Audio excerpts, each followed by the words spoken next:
నమస్తే vision news కు స్వాగతం. ఈనాటి వార్తలు. రాష్ట్ర ముఖ్యమంత్రి చంద్రబాబు నాయుడు పోలవరం సందర్శనకు ఉదయం వచ్చినప్పుడు రాష్ట్ర మంత్రులు అధికారులు ఘన స్వాగతం పలికారు. జలవనరుల శాఖ మంత్రి నిమ్మల రామానాయుడు, సాంస్కృతిక వ్యవహారాల శాఖ మంత్రి కందుల దుర్గేష్, కొలను పార్థసారథి, వంగలపూడి అనిత, ఆర్మీ రాధాకృష్ణ, జిల్లాకు చెందిన శాసనసభ్యులు ముఖ్యమంత్రి ఘన స్వాగతం పలికారు. ముఖ్యమంత్రి వ్యూ పాయింట్ వద్ద పోలవరం ప్రాజెక్టును సందర్శించారు. డయాఫ్రమ్ వాల్ తదితర ప్రాజెక్టులకు సంబంధించిన విషయాలను ఇంజనీర్లు ముఖ్యమంత్రికి వివరించారు. స్పిల్వే పనులను, ఎగ్జిబిషన్ను పరిశీలించారు. Guide bund gap 3, USCD gap 1, gap 2, DSCD వద్ద చేపట్టిన పనులను తెలుసుకున్నారు. ఎమ్మెల్యేలు గోరింట బుచ్చయ్య చౌదరి, చింతమనేని ప్రభాకర్, చిర్రి బాలరాజు, బడేటి చంటే, వచ్చమట్ల ధర్మరాజు, బొలిశెట్టి శ్రీనివాస్, జిల్లా collector Prasanna Venkatesh, SP D Mary Prashanti, JC B Lavanya తదితరులు పాల్గొన్నారు.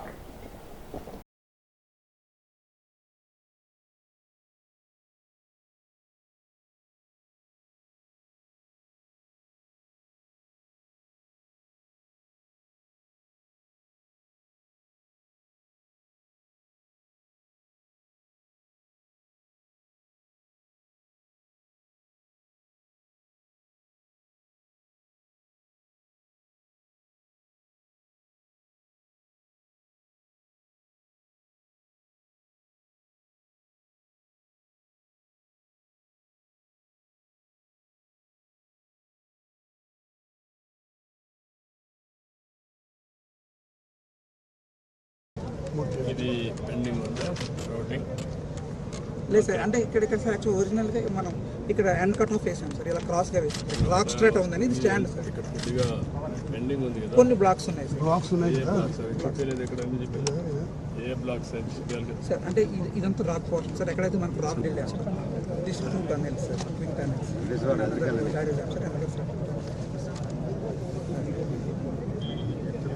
పోతున్నారు.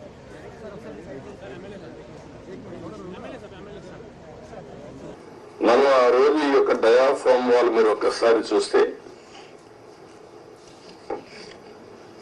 మొత్తం 446 కోట్ల రూపాయలతో డయాఫ్రామ్ వాల్ వాటర్ ఫుటింగ్ లో అప్పుడు కూడా ప్రాబ్లమ్స్ ఉంటే 2 సీజన్లో పూర్తి చేశాం.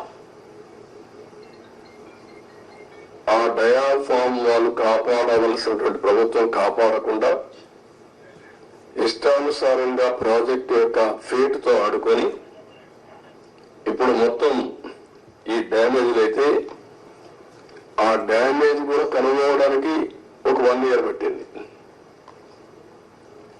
గవర్నమెంట్ ఆఫ్ ఇండియా చాలా సార్లు చాలా స్పష్టంగా మీరు మార్చదండి అవన్నీ కరెస్పాండెన్స్ రేపే నేను మాట్లాడతాను. ఇప్పుడు నేను డీటెయిల్స్ పోవడం లేదు. బ్రాడ్ గా కాన్సెప్ట్ ఫస్ట్ టైం ఇన్ఫర్మేషన్ ఇక్కడికి వచ్చాను. I have seen the project. మామూలు వాళ్ళైతే అర్థం కాదు. నేను ఒక 100 సార్లు ఈ ప్రాజెక్ట్ గురించి రివ్యూ చేసుంటాను. 30 times ఇక్కడికి వచ్చి ప్రాజెక్ట్ లో చూశాను. అడుగడుగున అన్ని నిర్ణయాలు నేను భాగస్వామిని నేను అర్థం చేసుకోగలిగాను. ఈరోజు ఒక పక్కన డయాఫ్రామ్ వాల్ 3 bits లో పోతే ఇప్పుడు ఆల్టర్నేటివ్స్ ఏంటంటే మీనవేషాలు లెక్కేసే పరిస్థితికి వచ్చారు. ఇందులో ఆ 2 బిట్లు కానీ ఎక్కడికక్కడ ఒక parallel D wall diaphragm wall హైట్కి ఎక్కడ డ్యామేజ్ అయిందో దానికంటే ముందు ఒక ప్యారలల్ గా పెట్టి దాన్ని కవర్ చేస్తే 447 కోట్లు అవుతుంది. మామూలుగా మనం ఖర్చు పెట్టింది 446 కోట్లు. ఇప్పుడు రిపేర్ చేయడానికి 447 కోట్లు. ఓకే, మొత్తం కానీ అప్పటికి కూడా గ్యారంటీ లేదు. ఈ డయాఫ్రామ్ వాల్ ఈ ప్యారల్ గా 447 కోట్లు ఖర్చు పెడితే మిగిలిన భాగం అంతా పర్ఫెక్ట్ గా ఉంది, ఇంక ఇబ్బంది లేదు అనే పరిస్థితి లేదు. కాదు, మొత్తం డయాఫ్రామ్ వాల్ ప్యారల్ గా కట్టాలంటే 990 కోట్లు. ఇది ఒక భాగం. కాఫర్ డ్యాములు పైన కాఫర్ డ్యామ్ ఉంది, కిందన కాఫర్ డ్యామ్ ఉంది, 550 కోట్ల రూపాయలతో పైన ఒక 250 కోట్లతో కింద కాఫర్ డ్యామ్ 2 కట్టారు. ఇప్పుడు వీళ్ళు చేసిన నిర్వాహకం మధ్యలో గ్యాప్, లాస్ట్ లో గ్యాప్ ఉంటే ఆ లాస్ట్ గ్యాప్ ను ఫిలప్ చేయలేదు. రీజన్, ఆ సమయంలో ఏజెన్సీ లేరు, ఇంజనీర్లు లేరు. ఆ నీళ్లు వచ్చాయి. ఆ నీళ్లు వచ్చి మొత్తం ఆ ఉధృతంతో కింద నుండి ఇసుకుని ఎక్కడికక్కడ పైకి వేసింది. ఎక్కడికక్కడ మనం ఏమంటాము, ఇవన్నీ అగాధం, ఆ గొయ్యి కాదు, వాటర్ వచ్చినప్పుడు సుడిగుండాలు అలాంటి క్రియేట్ చేసి ఎంత లోతు పోవాలంత లోతుకి వెళ్ళిపోయి 20 మీటర్లు 30 మీటర్లకు వెళ్ళిపోయి ఆ మట్టి అంతా దిగేసింది. దానివల్ల గ్యాప్ 1 అది క్లోజ్ చేయాలి మనం. గ్యాప్ 1 దగ్గర మీరు ఒకసారి చూస్తే అది 250 మీటర్లు ఉండేది. గ్యాప్ 1 బంద్ 150 మీటర్స్ కొట్టుకొని వెళ్ళిపోయింది. దాని మీద ఇప్పుడు ఇసుకేసి కొంచెం ఫిలప్ చేశారు. ఇప్పుడు ఆ ఇసుకేసి అది ఫిలప్ చేస్తే దాన్ని మళ్ళా గ్యాప్ 1 ఫిలప్ చేయాలి మనం. ఇప్పుడు ఇసుక తీసుకొచ్చి బయట నుంచి ఇసుక తీసుకొచ్చి అక్కడ పెట్టి మొత్తం కొట్టుకొని వెళ్ళిపోయింది. కాబట్టి ఇప్పుడు డ్రౌటింగ్ దానంతా కూడా కాంపాక్ట్ చేస్తున్నారు ఆ ఇసుక అంతా పోసి. ఇది ఎంత అవుతుందో తెలియదు. పోలవరం విషయంలో మాజీ ముఖ్యమంత్రి క్షమించరాని తప్పులు చేశారని రాష్ట్ర ముఖ్యమంత్రి చంద్రబాబు నాయుడు అన్నారు. సోమవారం పోలవరాన్ని సందర్శించిన ముఖ్యమంత్రి పనుల పురోగతిని అధికారులతో సమీక్షించారు. జగన్ హయాంలో డయాఫ్రమ్ వాల్ దెబ్బతిందని అన్నారు. దానిని 447 కోట్లతో మరమ్మతులు చేసినా ప్రయోజనం ఉండదని అన్నారు. సమాంతరంగా డయాఫ్రమ్ వాల్ కట్టాలంటే 990 కోట్లు ఖర్చు అవుతాయని చంద్రబాబు అన్నారు. పైన కాఫర్ డ్యామ్, కింద కాఫర్ డ్యామ్ ఉంది. చివరిలో గ్యాప్ను పూర్తి చేయకపోవడంతో నాళ్లు వచ్చాయని అన్నారు. అదనపు ఖర్చులు అవుతాయని తెలిపారు. అత్తిలి గంటవారి పుంతలో కొలువై ఉన్న శ్రీ కొండలరాయుడు స్వామివారి ఆలయ 16వ వార్షికోత్సవాలు సోమవారం నుంచి ఘనంగా ప్రారంభమయ్యాయి. ఉదయం స్వామివారి ఆలయంలో కలశ స్థాపన, పూజలు జరిపారు. స్వామివారిని విశేషంగా అలంకరించారు. ఈ సందర్భంగా హరే శ్రీనివాస కోలాట భజన కార్యక్రమాన్ని నిర్వహించారు. శ్రీ స్వామివారి వార్షిక మహోత్సవాలు ఈ నెల 20వ తేదీ వరకు జరుపుతున్నట్లు ఆలయ కమిటీ నిర్వాహకుడు గొట్టుముక్కల సత్యనారాయణ తెలిపారు. ఈ నెల 18న స్వామివారికి రుద్రాభిషేకం, 19న కోలాట భజనలు, 20న అఖండ అన్న సమారాధన కార్యక్రమాలు జరుగుతాయని చెప్పారు.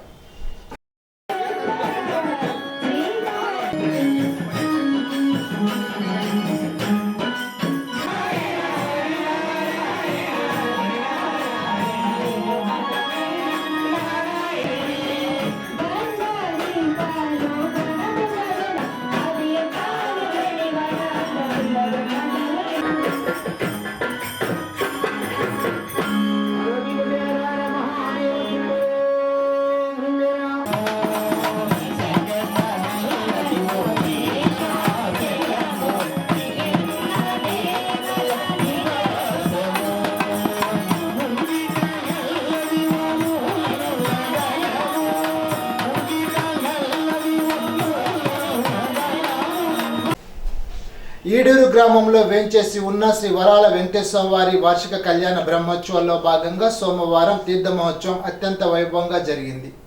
ఉదయం శంకు వెంకటేశ్వరరావు, విజయలక్ష్మి, గిల్లు వీరాంజనేయ వెంకటరమణ, రమాదేవి దంపతులచే స్వామివారికి సుప్రభాత సేవ, మేలుకొలుపు, తోమాల సేవ నిర్వహించారు. పరిసర ప్రాంతాల నుండి వేలాది మంది భక్తులు హాజరై స్వామి అమ్మవారిను దర్శించుకున్నారు. కోలాట బృందం వారిచే హరే శ్రీనివాస కోలాట భజన కార్యక్రమాన్ని జరిపారు. ఈ సందర్భంగా ఆలయ ప్రాంగణంలో అఖండ అన్న సమారాధన నిర్వహించారు. మధ్యాహ్నం శ్రీ స్వామివారి రథోత్సవ కార్యక్రమం అంగరంగ వైభవంగా జరిగింది. పుష్పాలతో అలంకరించిన రథంపై శ్రీ స్వామి అమ్మవార్లను ఉంచి మేళతాళాలు, విచిత్ర వేషధారణ నడుమ నిర్వహించిన రథోత్సవ కార్యక్రమం భక్తుల గోవిందనామస్వరంతో మారుమ్రోగింది. ఆలయార్చకులు వాడపల్లి శేఖరాచార్య ఆధ్వర్యంలో శాశ్వతంగా పూజలు జరిపారు. కార్యక్రమంలో ఆలయ కార్యనిర్వహణాధికారి ఆకుల వెంకటనారాయణరావు, గ్రామ ప్రముఖులు పాల్గొన్నారు. గుమ్మంపాడు శివారు శ్రీహరి ప్రహ్లాదపురంలో గల సుబ్రహ్మణ్యేశ్వర గోమహాలక్ష్మి సమేత నారికేల వరాహలక్ష్మి నరసింహస్వామి వారి ఆలయంలో జ్యేష్ఠ ఏకాదశి పర్వదిన సందర్భంగా స్వామివారికి పానాభిషేకం జరిపారు. 200 మంది జంటలతో పానకాండి బిందెలతో అభిషేక కార్యక్రమాన్ని అత్యంత వైభవంగా జరిపారు. ఈ సందర్భంగా ఆలయంలో భక్తులు నారసింహ నామస్మరణ చేశారు. ఆలయ ప్రధాన నిర్వాహకులు పులపర్తి రవీంద్ర ఫణిగోపాల్, అర్చకుడు శ్రీహరి గోపాల్ ఆధ్వర్యంలో పూజాది కార్యక్రమాలు నిర్వహించారు. ఆలయ కమిటీ చైర్మన్ గిరిజ, పూర్ణిమ, ములకపాటి విశ్వభారత్ ఆధ్వర్యంలో భక్తులకు అన్న సమారాధన జరిపారు. అత్తిరి మండలం ఉనికిలిలో ఒక వ్యక్తిని హత్య చేశారనే ఫిర్యాదుపై ఉనికిలి గ్రామానికి చెందిన కంకిపాటి రమేష్, రఘు అనే ఇరువురు వ్యక్తులను అరెస్ట్ చేసినట్లు అత్తిలి ఎస్ఐ రాంబాబు తెలిపారు. ఉనికిలి గ్రామానికి చెందిన వసంతాడ బెంజిమెన్ అనే వ్యక్తితో రమేష్, రఘులకు పాత గొడవలు ఉన్నాయని, దీన్ని దృష్టిలో పెట్టుకుని గత నెల 12న బెంజిమెన్ తలపై వారు కర్రతో కొట్టడంతో గాయపడ్డారు. బెంజిమెన్ గుంటూరు ప్రభుత్వ ఆసుపత్రిలో చికిత్స పొందుతూ ఈ నెల 1న మృతి చెందాడు. దీంతో బెంజిమెన్ భార్య పద్మ ఈ నెల 2న పోలీసులకు ఫిర్యాదు చేయడంతో తణుకు రూరల్ సిఐ జీవీవి నాగేశ్వరరావు ఆధ్వర్యంలో దర్యాప్తు చేసి ఆదివారం నిందితులను అరెస్ట్ చేసినట్లు ఎస్ఐ రాంబాబు తెలిపారు. బక్రీద్ పర్వదినం సందర్భంగా తణుకులో ఈదిక్లో సమాజ్లో శాసనసభ్యులు ఆర్మీ రాధాకృష్ణ పాల్గొని ముస్లిం సోదరులకు బక్రీద్ శుభాకాంక్షలు తెలిపారు. అక్కడ నిర్వహించిన ప్రత్యేక ప్రార్థనలో పాల్గొన్నారు. ఏఎంసీ మాజీ చైర్మన్ బసవ రామకృష్ణ, పట్టణ టీడీపీ అధ్యక్షులు కరగ వెంకటకృష్ణ, ముస్లిం సోదరులు పాల్గొన్నారు.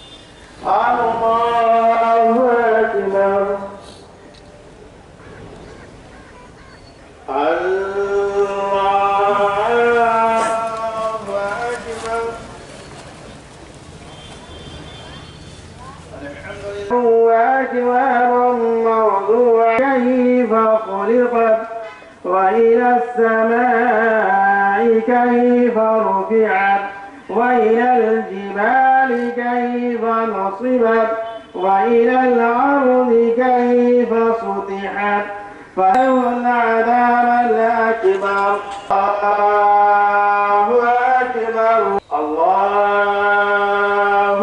أكبر الله أكبر الله أكبر الله أكبر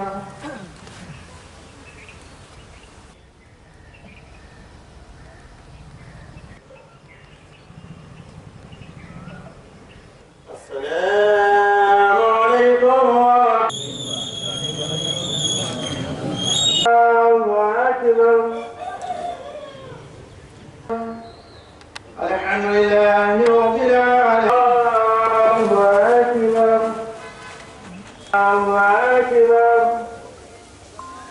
الله أكبر الله أكبر الله أكبر الله أكبر الله أكبر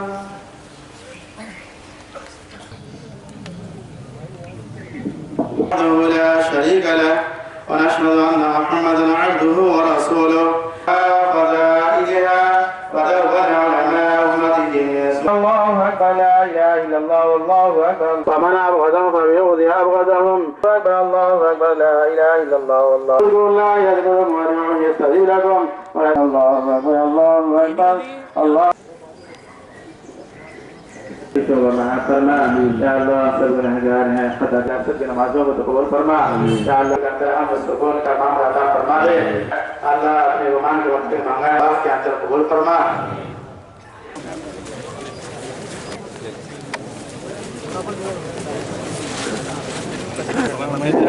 कोई मुबारक कोई मुबारक माता के मुबारक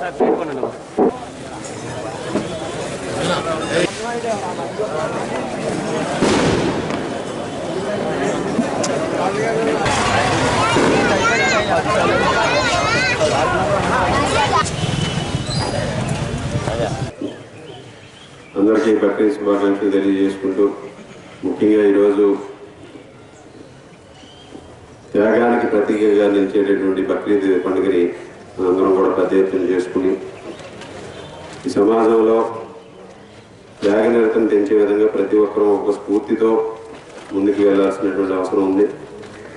మనతో పాటుగా మన తోటి వారి పట్ల అదేవిధంగా ఈ సమాజం పట్ల కూడా మనందరం కూడా ఒక బాధ్యతగా ఉండి ప్రతి ఒక్కరూ కూడా ఒక మంచి సమాజ నిర్మాణానికి పాటుపడాల్సినటువంటి అవసరం ఉంది.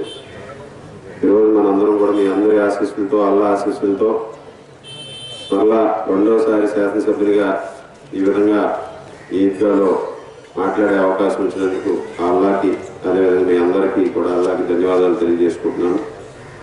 అల్లా ఆశీస్సులతో ఇటువంటి బాధ్యతను చెప్పిన నాకు ఈ బాధ్యత ద్వారా మీ అందరి జీవన ప్రమాణాలు మెరుగే విధంగా కృషి చేస్తానని తెలియజేసుకుంటున్నాను. అలాగే గతంలో మేము ఏదైతే చెప్పామో మీకు అవసరాలు మీ అవసరాలన్నింటినీ కూడా తీర్చే విధంగా కూడా అల్లా మాకు మరింత శక్తినించి ఆ కార్యక్రమాలన్నీ కూడా మా ద్వారా చేయించే శక్తిని ఇవ్వాలని అల్లాని ప్రార్థిస్తున్నాను. అల్లా ఆశీస్సులతో తప్పనిసరిగా మనకు కావాల్సినటువంటి సౌకర్యాలు పెంపొందించుకోవడంతో పాటుగా మీకు ఏ అవసరాలు ఉన్నాయో అవసరాలన్నీ కూడా తీర్చే విధంగా కూడా కృషి చేస్తానని తెలియజేసుకుంటున్నాను. కల్లుగీత కార్మికులకు ప్రభుత్వ మధ్యవారులా పనిచేయడానికి 1991లో పోరాడి సాధించుకున్న కల్లుగీత ఆర్థిక కార్పొరేషన్ పునరుద్ధరించి నిధులు కేటాయించి పని చేయించాలని ఏపీ కల్లుగీత కార్మిక సంఘ రాష్ట్ర ప్రధాన కార్యదర్శి జిత్తిక నరసింహమూర్తి నూతన ప్రభుత్వానికి విజ్ఞప్తి చేశారు. సోమవారం ఆంధ్రప్రదేశ్ కల్లుగీత కార్మిక సంఘ జిల్లా కమిటీ సమావేశం తణుకు అమరవీల భవనంలో ఆ సంఘ జిల్లా అధ్యక్షుడు కామన మునిస్వామి అధ్యక్షత నిర్వహించారు. సమావేశానికి ముఖ్య అతిథిగా హాజరైన సంఘ రాష్ట్ర ప్రధాన కార్యదర్శి జిత్తిక నరసింహమూర్తి మాట్లాడుతూ గత వైసీపీ ప్రోత్సాహంలో రాష్ట్రంలో అక్రమ మద్యం ఆదాయం కోసం గీత వృత్తిని సంక్షోభంలో నెట్టిన ఘనత జగన్కే చెందుతుందని అన్నారు. జిల్లా అధ్యక్షుడు కామన మునిస్వామి మాట్లాడుతూ బోగస్ కుల కార్పొరేషన్లు తక్షణం రద్దు చేసి గీత కార్మికులందరినీ గతంలో వలె ఒకే కార్పొరేషన్లో కొనసాగించాలని అన్నారు. కూటమి ప్రభుత్వం గీత కార్మికులకు ఎన్నికల్లో ఇచ్చిన హామీలు అమలు చేయాలని అన్నారు. ఆదరణ పథకం పునరుద్ధరించి గీత కార్మికులకు ద్విచక్ర వాహనాలు ప్రమాదాలు తగ్గించేందుకు సేఫ్టీగా ఉండే మోకులు వగైరా అమలు చేయాలని విజ్ఞప్తి చేశారు. గత పాలకులు గీత వృత్తిని గాలికి వదిలేశారని ఆవేదన వ్యక్తం చేశారు. చిన్న భిన్నంగా ఉన్న ఎక్సైజ్ డిపార్ట్మెంట్ను గతంలో ఒకటిగా ఉండే విధంగా చేయాలని అన్నారు. సమావేశంలో జిల్లా ఉపాధ్యక్షులు కడలి పాండు, జిల్లా సహాయ కార్యదర్శి దాసరి సూరిబాబు, బొంతు శ్రీనివాస్, జిల్లా కమిటీ సభ్యులు పిల్లి ఏడుకొండలు, దొంగ సత్యనారాయణ, ఆసాని శ్రీనివాస్, చింతపల్లి చిన్న వీరస్వామి తదితరులు పాల్గొన్నారు. ఇటీవల నూతనంగా ఏర్పడిన కూటమి ప్రభుత్వం కల్లుగీత కార్మికుల ఆర్థిక కార్పొరేషన్ను వెంటనే తెరిపించి గీత కార్మిక సంక్షేమం కోసం పనిచేయించాలి. అదేవిధంగా 5,000 కోట్లు నిధులు కేటాయించి గీత కార్మికుల అభివృద్ధి కోసం ప్రభుత్వానికి గీత కార్మికుల మధ్య వార్తలు పనిచేయడానికి ఆ కార్పొరేషన్ గతంలో వల్ల పనిచేయించాలని ఆంధ్రప్రదేశ్ కల్లుగీత కార్మిక సంఘం నూతన ప్రభుత్వానికి విజ్ఞప్తి చేస్తూ ఉంది. ఇటీవల ఎన్నికలలో గీత కార్మిక సమస్యలు పరిష్కరిస్తామని, కల్లుగీత వృత్తిని ఆదుకుంటామని, ఆదరణ పథకం మళ్ళా తెరిపి పెడతామని కూటమి ప్రభుత్వం గీత కార్మికులకు ఇచ్చిన హామీలను రానున్న కాలంలో అమలు చేయాలని విజ్ఞప్తి చేస్తూ ఉన్నాం. గత ప్రభుత్వానికి కల్లుగీత వృత్తి పట్ల అవగాహన లేకపోవడం వల్ల ప్రకృతి సహసిద్ధంగా ఉత్పత్తి అయ్యే ఆరోగ్యకరమైన కళ్ళును సర్వనాశనం చేసి రసాయనాలతో కలిపిన అక్రమ మద్యాన్ని ఆదాయం కోసం, ప్రభుత్వ ఆదాయం కోసం అమ్మించుకొని గత జగన్ గారి ప్రభుత్వం కల్లుగీత వృత్తిని, ఉపాధిని సర్వనాశనం చేసింది. అంతేకాదు గీత కార్మికులపైన బైండ్ ఓవర్ కేసులు పెట్టి గీత కార్మికులు దొంగల్లా చూసింది. ఈ నూతనంగా ఏర్పడి ప్రభుత్వాన్ని మేము కోరేది, మీరిచ్చిన హామీలు అమలు చేసి లక్షలాది మంది గీత కార్మిక కుటుంబాలను ఆదుకోవాలి. కల్లుగీత వృత్తిని మారుతున్న టెక్నాలజీకి అనుకూలంగా మార్పులు చేయాలి. వృత్తిని ఆధునీకరణకు నిపుణులతో అధ్యయనం చేయాలి. వృత్తిలో ఉపాధిని పెంచాలి. కేరళ రాష్ట్రంలో వలె ఆంధ్ర రాష్ట్రంలో కూడా కల్లుగీత వృత్తికి మంచి ఉపాధి, ఆదరణ కల్పించి ఆదుకోవాలని ఈ సందర్భంగా ఈ ప్రభుత్వానికి విజ్ఞప్తి చేస్తూ ఉన్నాం. తణుకు మండలం మండపాకల్లో మండల ఆర్యవైశ్య సంఘ సమావేశం జరిగింది. తణుకు రూరల్ మండల అధ్యక్షునిగా సింహాద్రి లక్ష్మణ్ కుమార్ గుప్తా, కార్యదర్శి కంకటల సత్యనారాయణ, ఉపాధ్యక్షునిగా వంకాయల రామకృష్ణ, కోశాధికారిగా బోడా శ్రీను, సంయుక్త కార్యదర్శిగా గొబ్బల సత్యనారాయణ ఎన్నికయ్యారు. సంఘ జిల్లా ఉపాధ్యక్షుడు మానేపల్లి శేఖర్ పర్యవేక్షణలో జరిగిన ఈ సమావేశంలో తణుకు ఆర్యవైశ్య సంఘాధ్యక్షులు మానేపల్లి శ్రీను, పట్టణ కార్యదర్శి కొత్త మాణిక్యాలరావు, పలువురు సభ్యులు పాల్గొన్నారు. ఇప్పుడు ఒక చిన్న బ్రేక్.